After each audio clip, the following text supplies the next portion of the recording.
Greetings from our Temecula studios. This is the Ryder Report. Arizona State escapes with a dramatic 87-86 victory over Texas. This was a game defined by shot making, whistle trouble, and a pair of star performances that carried their teams deep into the night. The Sun Devils found a way despite being beaten badly on the board, while Texas will walk away knowing turnovers and fouls cost them a game they otherwise controlled. For Arizona State, the story was simple.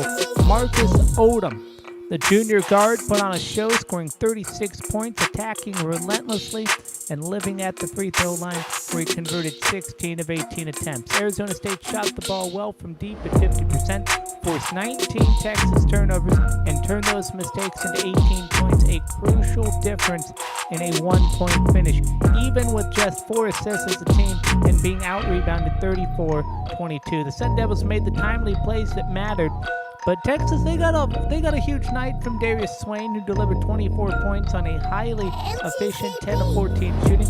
The Longhorns dominated the paint 46-30, ran the floor for 23 fast break points, and held a 10-point lead at one stage. But foul trouble, missed free throws, and those costly turnovers slowly chipped away at their advantage. In a game this tight, every extra possession mattered, and Texas simply gave away too many of them. In the final minute, Texas had a shot, but he just slipped and fell, and poor kid. But the shot, it never got the shot off. Arizona State played great defense in that moment, and they survived. Texas walks away frustrated, and now he delivers another November Classic. Once again, your final score: Arizona State 87, Texas 86. Again, we are so glad you are with us. This is the Ryder Report.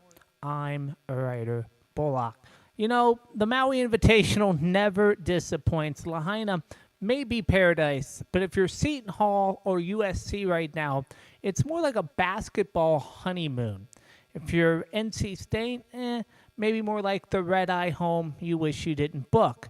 Let's get into this. Seton Hall. Yes, Seton Hall didn't just win. They didn't just compete, but they punished NC State 85-74. And I'm telling you, this was not one of those fluky Miami games where the rims are soft and everybody's hitting everything. No. The Pirates led for all but the first 3 minutes. They were up 18 at one point. You could have taken a swim in the hotel pool, grabbed his shaved ice, came back, and boom, Seton Hall still had a double-digit lead. A.J. Staten McCray, the star of the night, 22 points, 7 for 11, shooting 8 rebounds, and hit the big free throw to go up 69-51, the knockout blow.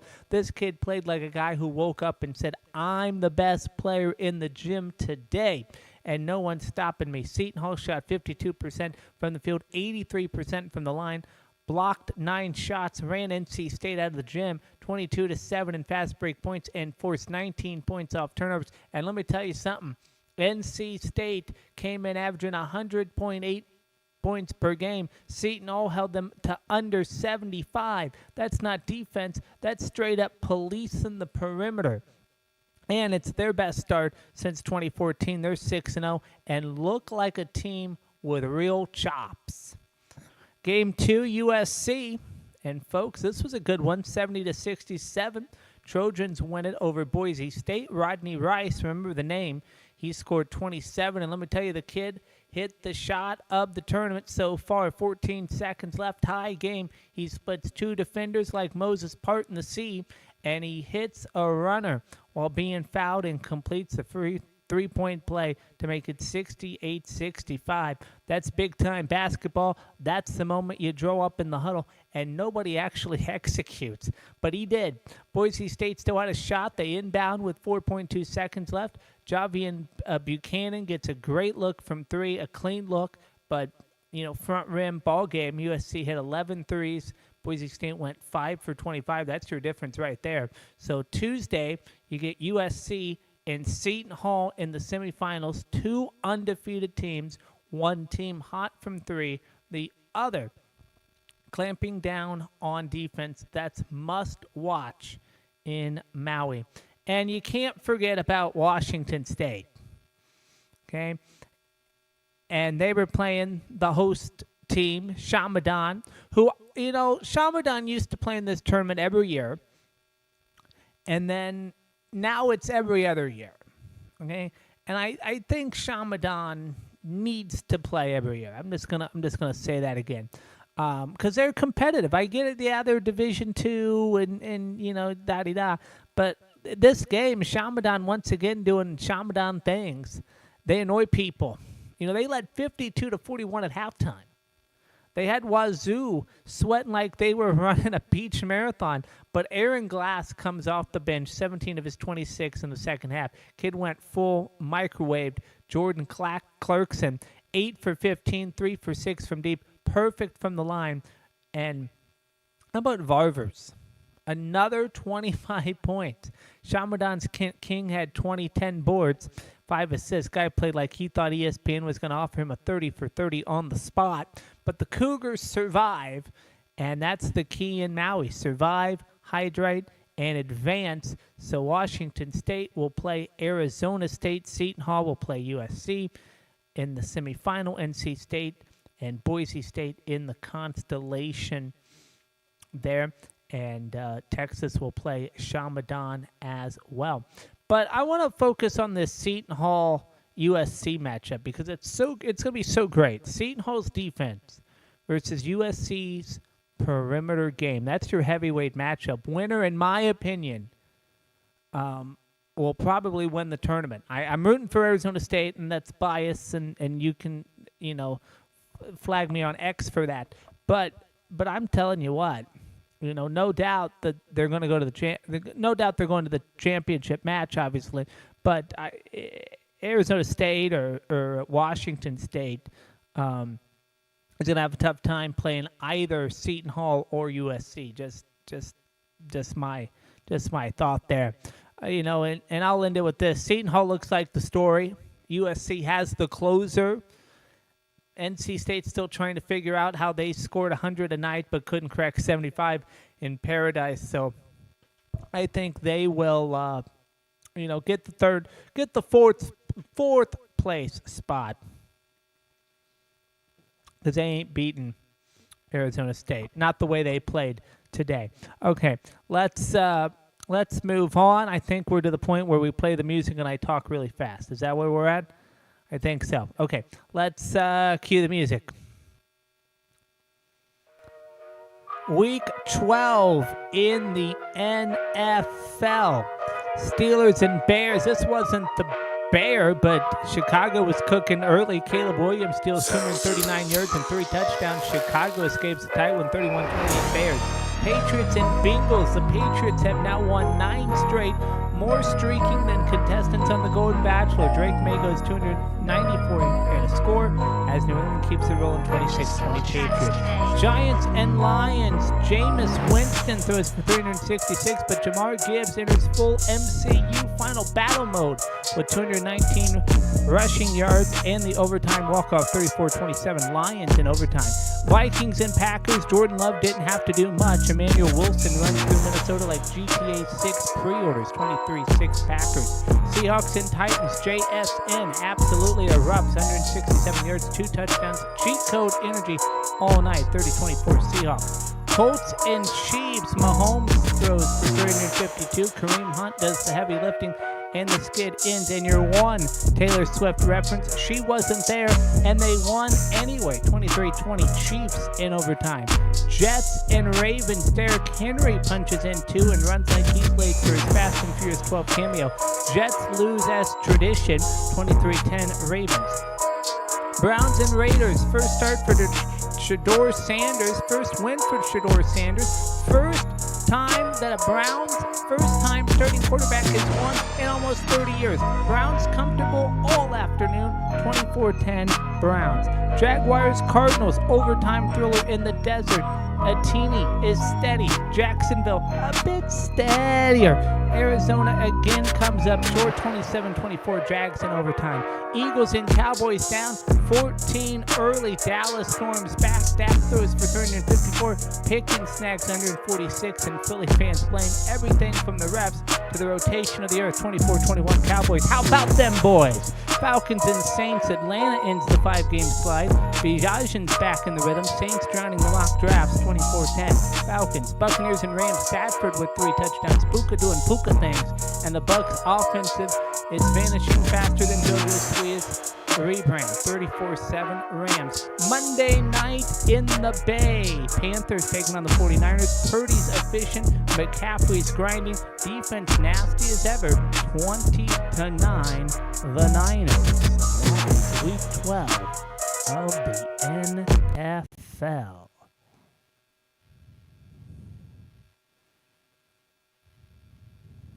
That we are pleased to welcome a man who knows a lot more about the NFL than I do, the host of the Wise Guys Show, the great Albert Lanier. Albert, week 12 of the NFL, November is quickly coming to an end. Your thoughts so far? Well, it was a real barn burner of a week with week 12. The season's going to be very interesting. I think the postseason's going to be very interesting. Of course, we don't know yet who's going to go to the playoffs, but when you look at some of these teams, I think the NFC playoffs are going to be really interesting. So if the Rams and the Seahawks go to the playoffs, I think you're going to have some really good teams there. I think the AFC, is the wild card. Not just in terms of the first level of the playoffs, but in general. We don't know if the Chiefs are going to make the playoffs yet. Right. And that's an interesting point. I had raised on, a point I raised on the show last week was that it's a different kind of script, as a lot of sports media like to create scripts, in a sense, or narratives in talking about teams. It's a different kind of script and different kind of narrative with the Kansas City Chiefs. It's going to be, can they make it to the playoffs this year? Not, can they make it to the Super Bowl? Right. Because it's still up in the air. And the AFC is still, it's still not entirely settled. And you saw some games where it's going to be very interesting. I think it's what the outcome in terms of who makes it to the playoffs will be interesting. I don't think the playoffs will be that interesting in the AFC. Now, some people will say I'm wrong in that, but I don't really think it will. If the Chiefs make it to the playoffs, then it's going to be, you got to beat Kansas City. If they don't, it's a completely new slate. Brand new slate, and we're going to see what the teams who aren't Kansas City, who aren't the Chiefs, can do. But I think he had a nice week this week. Some terrific games. And I think the games that really stood out were the Colts-Chiefs game. Yeah. And the Chiefs played, to their credit, probably their most complete game this year. I think this is one of their best performances. They won a tight, close game. It looked that way. You had an interception at the beginning of the game, but the Chiefs managed to bring the old magic together and win this one at the end and overtime. I think the other game that I thought this was the best game, which was the Dallas-Philadelphia game. Yeah. I don't know what's happened with Dallas, but this is a team that looks and feels different. Okay. And I don't think this team would be able to manage to claw back the way they did with a 21-point lead on them, 3-touchdown lead. I don't think they would be able to claw back and they would have fought. They fought the Green Bay Packers and got a tie. They fought the Giants and got a tie. But I think with a lead like this, I don't think they would have fought as much. They not only fought, but I think they demonstrated there's a different team now at Dallas. How far that will go, I don't know. But it's a different team. Okay. And this was one of the best overtime victories of the season. There's no question. You look at Denver, you look at the Texans, you got to bring this one Dallas. Yeah. You got to bring this one into the Absolutely. conversation. So 2 outstanding games, 2 really good games this week. Yeah. I'm going to get into my questions, and I'm going to stay on the Dallas train for a minute, and you answered this for a minute, but can the Cowboys, you mentioned that they dig themselves out of a hole, 21-point deficit there, and the Eagles are a tough opponent, no doubt about it. So Sunday's comeback, that was the franchise's largest. Does that suggest to you that the Cowboys are competitive enough in an NFC East race? They're competitive right now. Okay. So it's changed. They were competitive at times, but at this point they're competitive. Some of this has to do with Quentin Williams and Overshawn. Some of these people either that they traded for or that have come back from injuries coming in on the defense. And also, I think it's a matter of, with Dallas, it's also a matter of there's something else that seems to have happened with this team. I know they had a teammate who died recently. Yeah. And I think that's galvanized this team. It galvanized them when they went to play the Raiders. Yeah. They just seemed like a very different team. And I think it's still there. I think it probably will be there until the end of the year, no matter what the record is. Absolutely. I think this is a team that isn't fighting to get to the playoffs. I think this is a team that's just focused on winning. Okay. That's the impression that I get. They're taking it one game at a time. Well, that's good. They get to the playoffs, great. But I think they don't have the burden this year. The Eagles have the burden because they won the Super Bowl last year. They have the burden of having to prove themselves. That's what I think is the issue when it comes to the NFC East. Okay. And it's a weak division. Yeah. I mean, the Giants are a bad team that's been playing well of late. Yeah. And still not winning. Right. The Commanders are plagued by injuries. Yeah. Sorry. I said the Commanders are plagued by injuries. I mean, the Commanders' defense has been completely hollowed out. Yeah. They can't stop anybody. Right. And their offense is doing what it can, but they've just been destroyed. That team's been destroyed, Washington. And it's a shame because they were such a good team last year. But you have a very weak division. And the Eagles have certainly won enough games, but they're vulnerable. And I've said this before. They're vulnerable. If you look at that game with Dallas, they didn't score in the second half. No. They scored 3 touchdowns in the first. They didn't score in the second half. Right. And it's funny because when I saw this game and saw the highlights, I was going, I wonder if the Eagles are going to have a rough second half and not score as much. I underestimated that. They didn't score at all. And Dallas did a good job defensively. But this Eagles team is generally piss poor in the second half. They're just not good.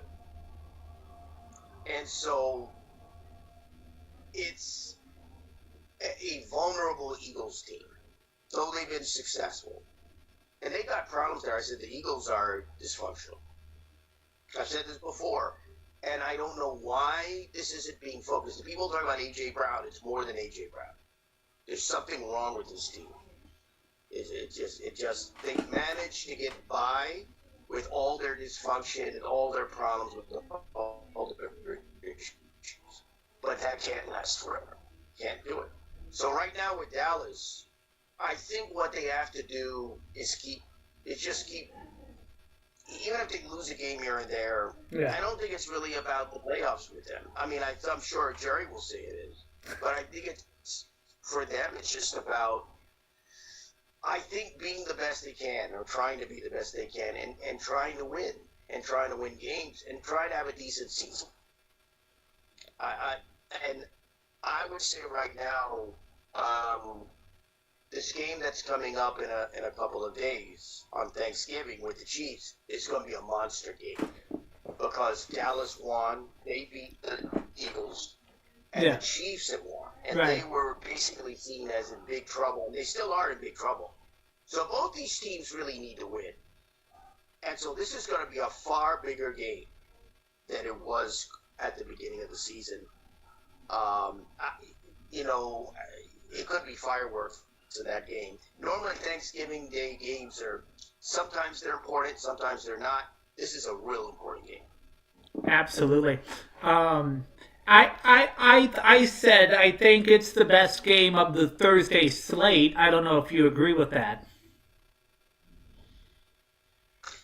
Probably is. It's certainly the most important game. Like a lot of people are going to watch that game. If they weren't before, they're going to be watching now. Yeah. Because they want to see, again, it's the script.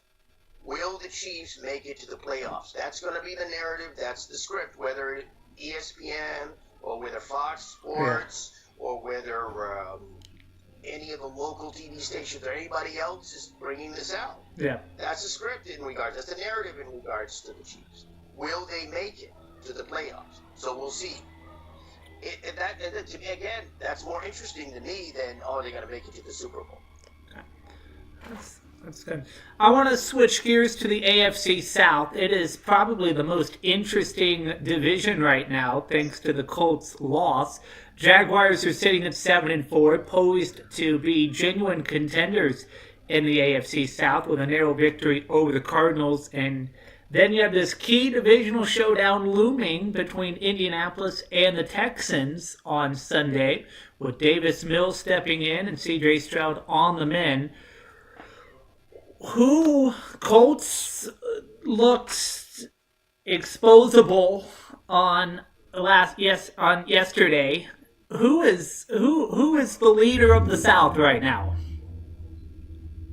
Well, it's the Colts. Okay. There's no question. Colts are one of the best teams in the AFC.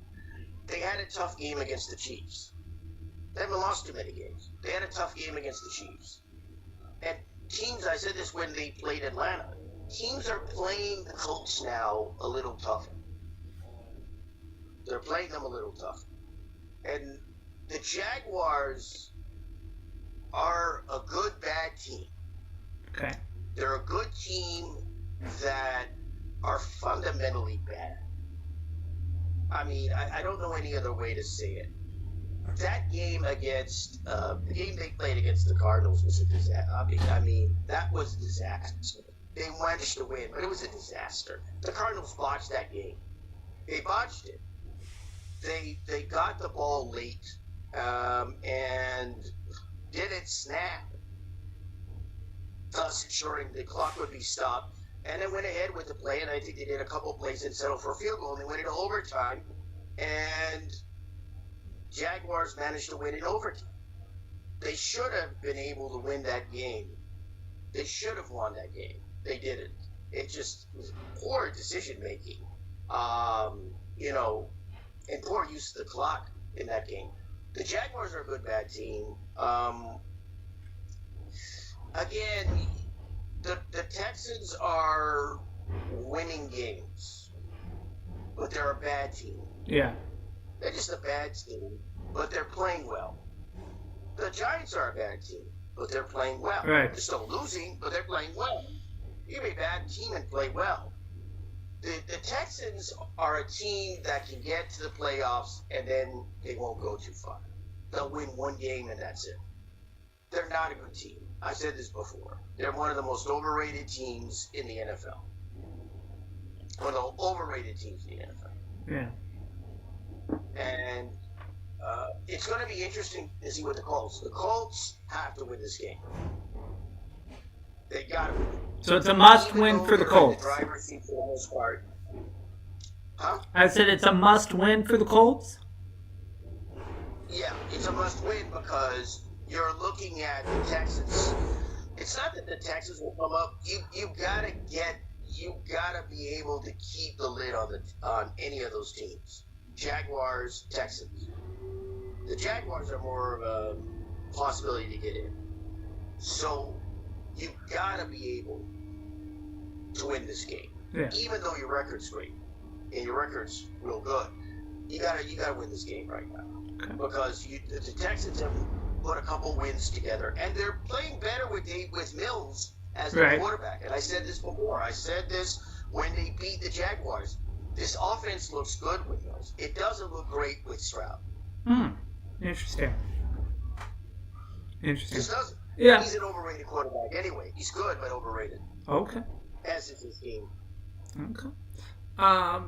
We talked about bad teams playing good. Safe to say that the Raiders are just a bad team playing bad football. They're 2-9. They struggle on offense. They don't. They do better on defense sometimes. Does the Raiders' inability to capitalize in key moments suggest an off-season overhaul in Geno Smith's tenure? Is the clock running on Geno Smith's tenure as the guy in Las Vegas?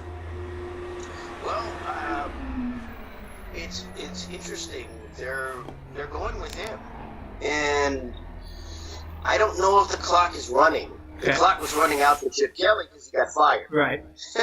So they lost their offensive coordinator. Offensive coordinator, Yeah.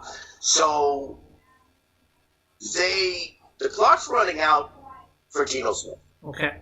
Well, they ran out for Chip Kelly. Right. For Geno Smith, the only thing that's run out is protection from that offensive line. I think he got sacked in this game against Cleveland like at least 10 times.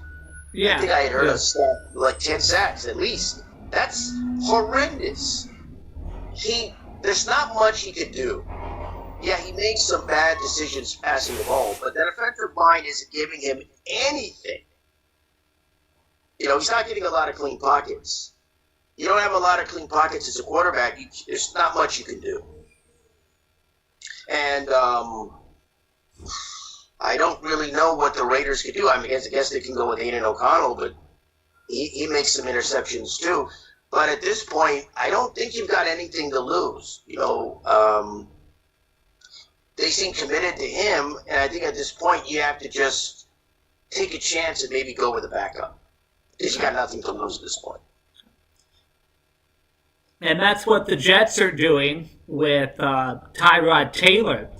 And he's at the helm now, and he had a touchdown against the Ravens. Do you think this is the chance for the Jets to find true offensive identity? Well, at least the Jets have won. They were kind of a, winless team, and they now won a couple games. So they've got a little bit of confidence on that team. And I think at this point it's about maybe trying to get a couple more wins. Get yourself in a better shape for next season. Okay. I think you don't have anything to lose. Nothing against Justin Fields. He had a couple of good games, but nothing's really worked with the Jets. And the Jets have actually played well. They're a bad team that's played well. Another bad team that's played well at times. But nothing's really working with that team. So, again, with the Raiders, they might as well go with a backup because they got nothing to lose.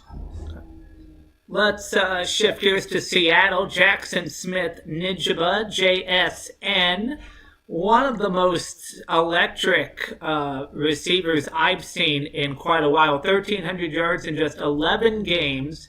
Is history on pace to be written in Seattle? And what does this mean for the trajectory of this young star's career? Can Jackson Smith, JSN, surpass Calvin Johnson's single-season receiving record? You got several games to go. This is week 12, so you've got what? Technically, it's 6 more weeks to go. There's 18 weeks. It's going to be very interesting. Could he do it? Possibly he could. I think what's more important is less Jackson Smith, Njigba, and his totals than the Seattle Seahawks and where they're going to go as a team. Okay. I think that's going to be very interesting because I'm seeing a possible collision with the Seahawks and the Rams in the postseason. That rematch. I don't know. Well, is there? Yeah. So the third. So you're saying these two teams are going to meet 3 times? I get the feeling they will, and both teams make it to the playoffs. It looks like the Rams are going to make it to the playoffs. I think the Seahawks will too. I think I wouldn't be surprised. That's about. I don't like to prognosticate, and I don't like to pronounce, but I just see a collision between these two teams in the postseason, and that's going to be really fascinating because these have been the 2 outstanding teams in the postseason. 2 outstanding teams in the NFC. It's really been great to watch these 2 teams. The Rams are fantastic, and so are the Seahawks. But the Seahawks defense is for real. They had a bad game. They had an okay game against the Rams, not great, but this defense is for real. And so I'm more interested in the Seahawks in general than Smith-Jigba and his numbers. His numbers are very good, and he's an outstanding player. Okay. Let's talk Buffalo. The AFC East, is another interesting division. The New England Patriots are back at number 1, where they were most of the last decade and a half. Is there still time for Josh Allen to do Josh Allen things and make the playoffs?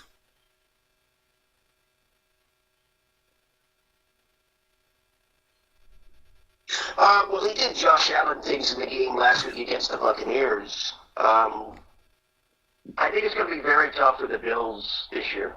Okay. The Patriots are going to win that division. I know that it's stating the obvious, but they're going to win. The Bills have a good year, but not a great year. And I think the question now is kind of like the difference is they're actually a good team, and the Chiefs, for example, are not. Right. The Bills are actually a good team, but they've had tough games. Yeah. The game against the Texans was a tough game. I think that defense has to step up. I think the Bills' defense has to step up. You can't just allow Josh Allen to do all the heavy lifting on that team. I mean, he did a great job against the Buccaneers. That defense is going to have to come up and make some plays, right? That's the great thing about the Rams now. That defense is stepping up and getting turnovers. They're getting maybe a sack or 2. That defense is beginning to stand up. Everybody's talked about Stafford and company on that team, but that's what the Bills are going to have to do. And the AFC is in flux now. Yeah. The Colts are about the only sure thing in that conference. Everyone else is really up for grabs. Interesting. I say interesting because I talk to a lot of people who say that the Colts are a fake good team. But you were telling me that's poppycock. There's nothing fake about the Colts. Okay. They're a good team. Okay. There's nothing fake about it. They want to say that because of the record. Okay. They're winning games. Yeah. Yeah. You should, when you meet a Pittsburgh, when you meet, when you meet a Chiefs, it should be a tough game. Yeah. And they got beaten by the refs. Notice they're getting beaten by good teams. They're not getting beaten by bad teams. Right. That's also the side of a good team. Okay. You lose to good teams. Yeah. That's maybe not great, but it's better to lose to good teams. Yeah. You don't want to lose to bad teams. Right. Not like you're losing to the Raiders. Precisely. Okay. Okay. Perfect. Wow. A couple more questions. How do the Buccaneers get out of their slump?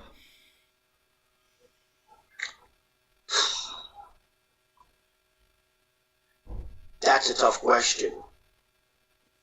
Well, the easy answer is to win games. Yeah. But the problem is they have a tough schedule.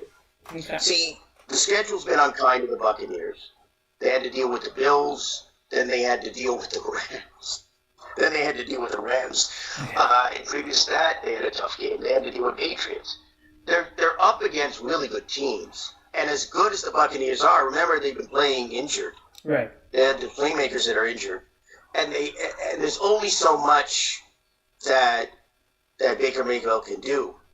And he may be injured. Yeah. So Buccaneers are in trouble now. I said this before, and I was right. Well, we'll see. Carolina's playing tonight. Yeah. And if Carolina starts winning some games, Buccaneers may be in big trouble. Mm. And the Buccaneers are losing, maybe in big trouble. Carolina, they don't need to be spectacular. They just need to be good enough. Okay. Favorite Thanksgiving side?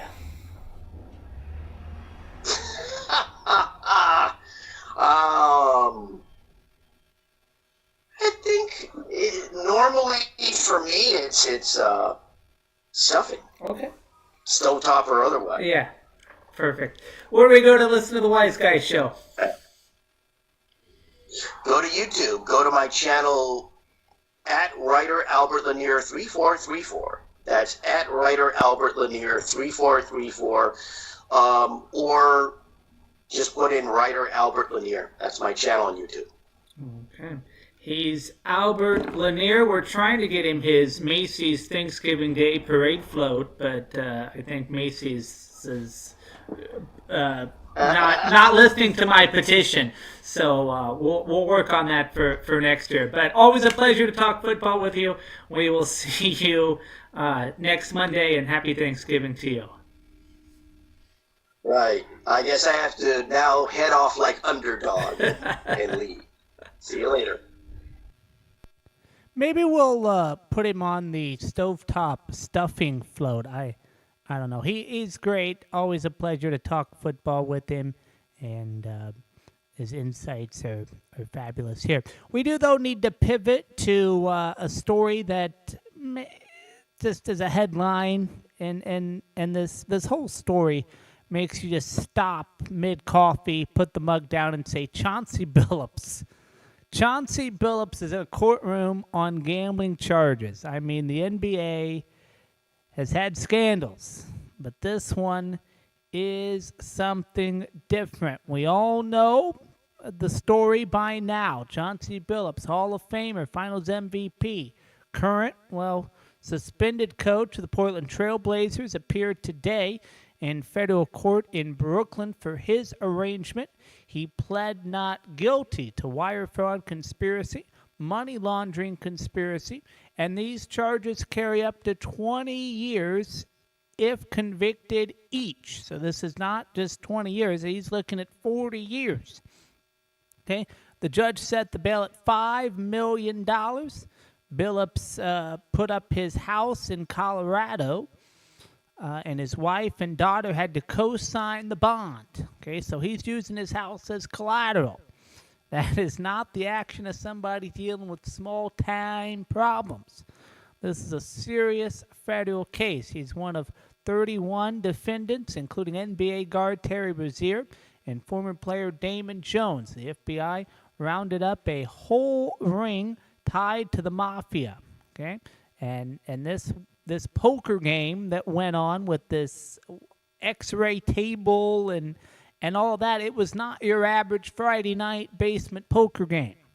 Okay, this was full-blown, rigged, organized criminal operations, according to the indictment, and the accusations are wild. He's alleged to have lured wealthy individuals into rigged poker games. When I say rigged, I don't mean somebody's peeking at cards and using magic decks or whatever. I'm talking rigged shuffle machines, X-ray tables that could read cards, contact lenses, and eyeglasses used to read pre-marked decks. This sounds less like a poker night, more like a Bond villain operation. And if this is true, it's elaborate, it's premeditated, and it's absolutely career-ending. And then separate from the poker, there's the shadow hanging over him about possibly sharing inside information as a coach. He was not named directly, but co-conspirator 8 in another case matches his description. Now again, Billups' attorney says he is a man of integrity, that he would never risk his legacy, that he never gambled on NBA games, never gave insider information. And look, that's what you're supposed to say. Everybody, real quick, we'll get to the story here in a minute, but real quick, we were talking, and I said, Chauncey Billups, pled not guilty today. And the guy I was talking to was shocked. He goes, "You what? He what? He's guilty as all can be. How did he? What do you mean he pled not guilty? Well, what's he gonna do? Walk in there and just go, yeah, I did it." Anyway, and then his lawyer says, well, he's a man of integrity. He would never risk his legacy. I mean, what's the lawyer gonna say? The lawyer's gonna come out and say, yeah, he was with Gambino. Him and Gambino were playing, 5-card draw. Like, what? No. So, anyway, and look, innocent until proven guilty. Okay, I want to nail that right here. Innocent until proven guilty, and I do agree. Chauncey Billups right now, I've never met the man, but from what I've seen, from what I've watched, from what I've heard in the locker room, he was a man and is a man of integrity. And I would like to think that he's smarter than risking his legacy and gambling with the Gambinos and the Lucianos and all that. So, but look, I want to focus on this too. Billups has always had a sterling reputation, and that is why, to so many, it's shocking. Okay, but the federal government, okay, Kash Patel, right? They don't file cases like this unless they think they've got something. And obviously, I mean, a 40-page indictment looks like you got something. Now I want to pivot to the other NBA names caught up in this crime. Damon Jones, right? Jones pled not guilty on November 6th. He was released on a $200,000 bond, and he's barred from gambling and barred from any contact with organized crime, which tells you what? Well, it tells you that it's in your court paperwork. Things are not going well. He's accused of two things. One, giving insider NBA info for betting, and two, bringing other athletes into those same rigged poker games. There's even a text cited in the indictment from February 9, 2023, saying, get a big bet on Milwaukee before the information is out. Player 3 is out tonight. This was the night LeBron didn't play against the Bucks. That's not ambiguous. That is as on the nose as it gets. Terry Rozier hasn't been arraigned yet. That's December 8th. He was arrested for his alleged involvement in the March 23, 2023 Hornets-Pelicans game. Prosecutors say he pulled himself after 10 minutes knowingly as part of a plan to manipulate prop bets. Sportsbook saw $200,000 flood in on Rozier's props that night. Rozier maintains his innocence. He met with the FBI and the NBA multiple times, and the league back in January said there wasn't enough evidence to discipline him. Okay, so remember, the league did their own investigation on this. And the league came back and said there's not enough evidence, and they carried about their business. The FBI was already, I guess, tracking this, and then this organized crime thing came up, and now everything's back on the table. So what does it all mean? Well, this is, I would say, the darkest cloud over the NBA since Tim Donaghy, the referee who was betting on games, that whole scandal there. You've got active players, former players, current head coach, a massive gambling ring with mafia ties.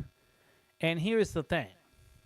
The NBA is knee-deep in partnerships with sports books. We've talked about this on this show numerous times. The league puts itself in the business. Okay? It benefits from it. But as we are now seeing, when that door opens, corruption walks through behind it. This is the nightmare scenario. The league suspended Billups immediately. You got Tiago Splitter in the interim coach position there in Portland. And Trailblazers, they haven't missed a beat. They're looking pretty good.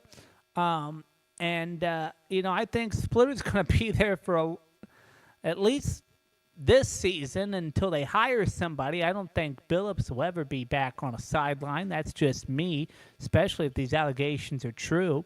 I think he's done, banned completely. Will he get kicked out of the Hall of Fame? I would like to hope not, but I don't think he'll ever coach again. That's just me. But look, I'll tell you what. This story is enormous. It's ugly. It's not going anywhere. We're going to be covering this for a while, right? We've got this we got to cover. We've got the Mark Sanchez debacle we gotta cover, and so just a lot of ugly stuff, right? That's not going away. Court processes are just beginning. There are 31 defendants in the Ryder Mafia Billups case. There will be plea deals, I'm sure. There'll be cooperation, and of course, much more evidence, much more fallout. And if you think you've heard the whole story, you haven't, not even close. And to see a guy like Chauncey Billups walk into a federal courthouse, it's surreal, and we'll stay on it as it develops. Want to take you now to what's trending in sports. Busy day in men's college hoops. There, of course, was the Maui Invitational, but then there was also a tournament going on in Vegas. That's the Players Era tournament, and this is a fun little thing. 16 teams there in Vegas, and they're playing for $2 million. It's just is fun here, and I want to. Yeah, just fun here. So we'll start Syracuse taking on number 3 Houston. Houston wins at 78-74. They remain 6-0.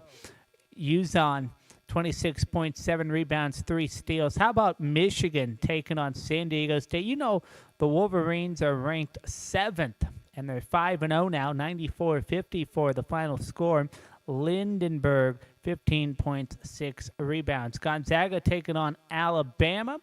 12th taking on 8th in that order. Gonzaga gets it done, 95-85. Grant Foster and Ike. Ike had a great day, 21 points, 11 rebounds. Ike had 21 as well. 15th ranked Iowa State taking on 14th ranked St. John's. Up with the Cyclones to advance to 5-0. Took all 40 minutes though, 83-82.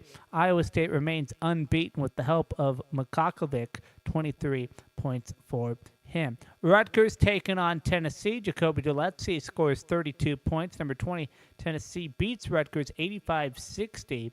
Number 21, Auburn taking on Oregon. Petford scores 24 points to lead number 21. Auburn passed Oregon in the Players Era tournament. Petford had 24. Auburn had 84. Oregon scored 73. That's what's trending in sports. Here is tonight's final thought. There are certain athletes who don't just play a sport, they elevate it.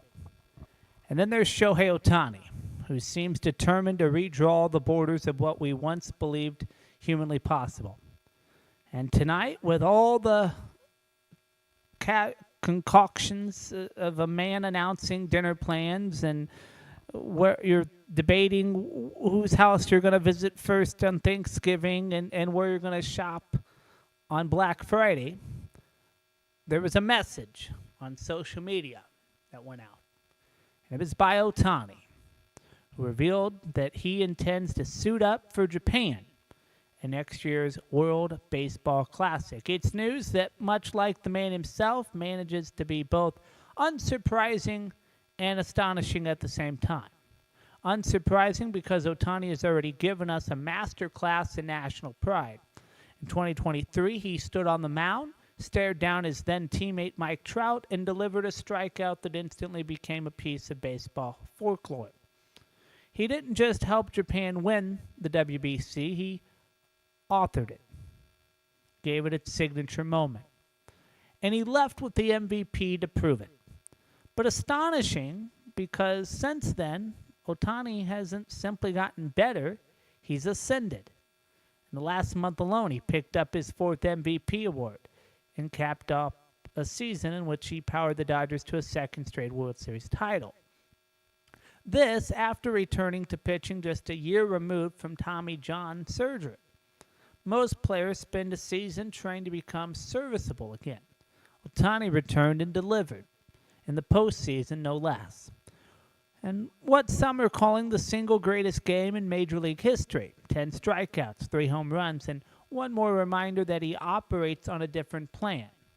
Now, whether he'll pitch in the World Baseball Classic is still a mystery. Perhaps even he hasn't decided.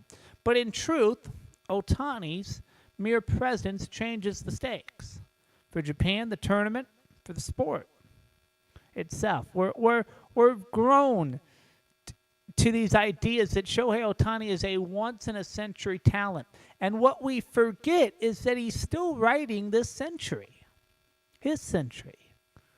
And every time he picks up a ball or a bat, no matter the country, no matter the uniform, no matter the stage, baseball feels bigger.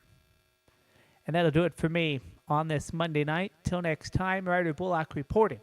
Thank you for your time, and thank you for letting me share mine.